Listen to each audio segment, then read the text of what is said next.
नमस्ते, एक बार फिर आप सभी का स्वागत है आपके अपने चैनल ट्रैवलिशन पर। और आज के इस वीडियो में मैं बात करने वाला हूं स्पॉन्सरशिप वीज़ा के बारे में। जी हाँ, कि स्पॉन्सरशिप वीज़ा का क्या मतलब है और स्पॉन्सरशिप वीज़ा कैसे लिया जाता है और स्पॉन्सरशिप वीज़ा लेने के क्या फ़ायदे हैं। तो इसी के साथ वीडियो शुरू करते हैं। और हाँ, जो भी लोग मेरे चैनल पर नए हैं, चैनल को सब्सक्राइब ज़रूर कर लें आगे और ऐसी इन्फॉर्मेटिव वीडियोस के लिए। और अगर आप किसी और टॉपिक पे वीडियो चाहते हैं, किसी और वीज़ा के टॉपिक पे, तो आप मुझे कमेंट कर सकते हैं, मैं उस पर भी आपके लिए वीडियो बना दूंगा। तो चलिए वीडियो शुरू करते हैं। तो सबसे पहले बात आती है कि स्पॉन्सरशिप वीज़ा होता क्या है। तो मैं आपको एक एग्जांपल के थ्रू बताता हूँ कि जैसे आप मान लीजिए कि आप यूके घूमने जा रहे हैं। तो आप जब यूके घूमने जाएंगे तो आप वीज़ा के लिए अप्लाई करेंगे। और स्पॉन्सरशिप वीज़ा खासकर ये उन लोगों के लिए इम्पॉर्टेंट रोल प्ले करता है जो अनएम्प्लॉयड है या जिनकी कम सैलरी है या जो स्टूडेंट है मेरी तरह। तो ये उन लोगों के लिए खासकर इसका बहुत मैटर करता है, उन लोगों के लिए स्पॉन्सरशिप वीज़ा। तो ध्यान रखें कि अब बात करते हैं स्पॉन्सरशिप वीज़ा है क्या।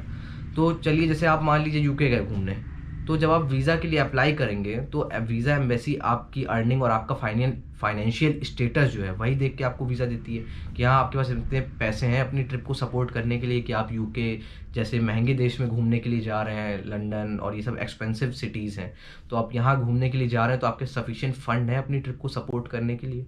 तो यही जो सबसे इंपॉर्टेंट पॉइंट है। और स्पॉन्सरशिप वीज़ा इसी जगह सबसे इंपॉर्टेंट रोल प्ले करता है।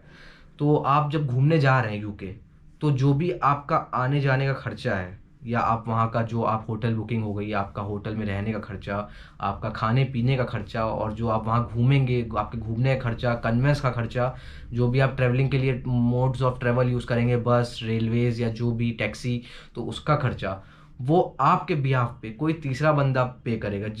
जो आपको स्पॉन्सर कर रहा है वो बंदा पे करेगा। और स्पॉन्सरशिप में कौन होते हैं स्पॉन्सरशिप में, जैसे आप स्टूडेंट हैं या आप अनएम्प्लॉयड हैं, तो इसमें ये आपको कौन कर सकता है? आपके पापा मम्मी, अगर आप स्टूडेंट हैं या आप अनएम्प्लॉयड हैं, या आपके बड़े भाई या बहन जो जॉब करते हैं। ये ध्यान रखिएगा, जो लोग जॉब करते हैं वही आपको स्पॉन्सर कर सकते हैं। और स्पॉन्सरशिप भी आपको उन्हीं की लेनी है जिनकी अच्छी जॉब है और अच्छी इनकम है। आपको उन बंदे की स्पॉन्सरशिप नहीं लेनी है जिनकी इनकम नहीं है, जिनके पास जॉब नहीं है। तो इससे आपका वीज़ा रिजेक्ट हो जाएगा, क्योंकि जिसकी अच्छी इनकम है उसी उसी का आपको स्पॉन्सरशिप उसी को बनाना है अपना। तो और स्पॉन्सरशिप जो मैटर करती है, मैं यही सलाह दूंगा कि आप ब्लड रिलेशन में स्पॉन्सरशिप करें। आपके मम्मी पापा या आपके बड़े भाई या बहन जो नौकरी करते हैं, या अगर आप शादीशुदा हैं तो आपके फादर इन लॉ या मदर इन लॉ, इन लोगों की स्पॉन्सरशिप की बहुत वैल्यू होती है। आप दूर की भी स्पॉन्सरशिप कर सकते हैं, चाचा ताऊ की भी, लेकिन जिसकी अच्छी इनकम हो उसी की स्पॉन्सरशिप आपको लेनी, जिसकी खुद का फाइनेंशियल स्टेटस अच्छा हो।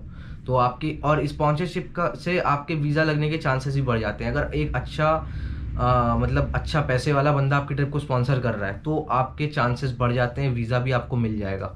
और अगर जिसकी खुद की इनकम कम है उसको आप स्पॉन्सरशिप बना रहे हैं तो वीज़ा लगने के चांसेस भी कम हो जाते हैं। तो सबसे बड़ा बस यही रोल है स्पॉन्सरशिप का। असली मतलब यही है कि आपकी ट्रिप को, आप जो घूमेंगे फिरेंगे खाएंगे पिएंगे, उसके पैसा कोई और देगा। आप करेंगे इंजॉय आप, लेकिन पैसे कोई और बंदा देगा। आपके बिहाफ पर पैसे आपके पापा या मदर या आप जिनको भी स्पॉन्सरशिप कर रहे हैं, आपके बड़े भैया या बहन, वो आपकी पूरी ट्रिप का खर्चा उठा रहे हैं। ये मतलब है स्पॉन्सरशिप का। तो और मैं यही सजेस्ट करूंगा कि आप किसी भी कंट्री के, अब बहुत से लोग सोचेंगे कि स्पॉन्सरशिप कैसे अप्लाई करेंगे, अब ये क्वेश्चन आएगा कि करेंगे कैसे ये।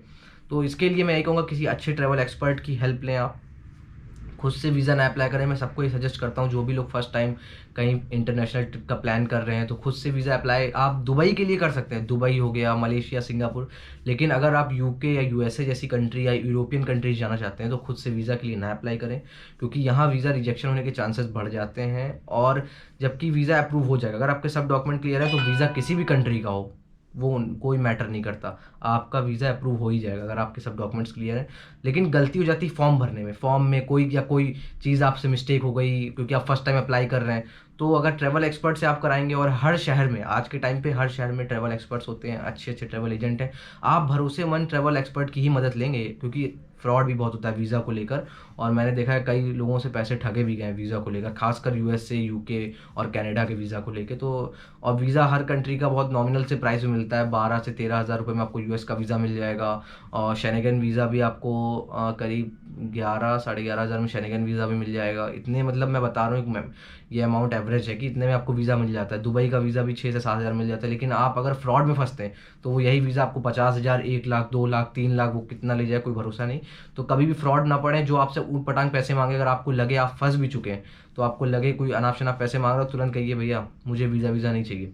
तो आप ताकि अगर आप और पैसा ना डुबाएं उसके चक्कर में, वो और मांगे तो आप और दें और वो लोग कुछ नहीं करवा पाएंगे। आपका वीज़ा अप्रूव करने की ताकत सिर्फ एम्बेसी के पास होती है, किसी भी ट्रैवल एक्सपर्ट के पास ताकत नहीं होती है।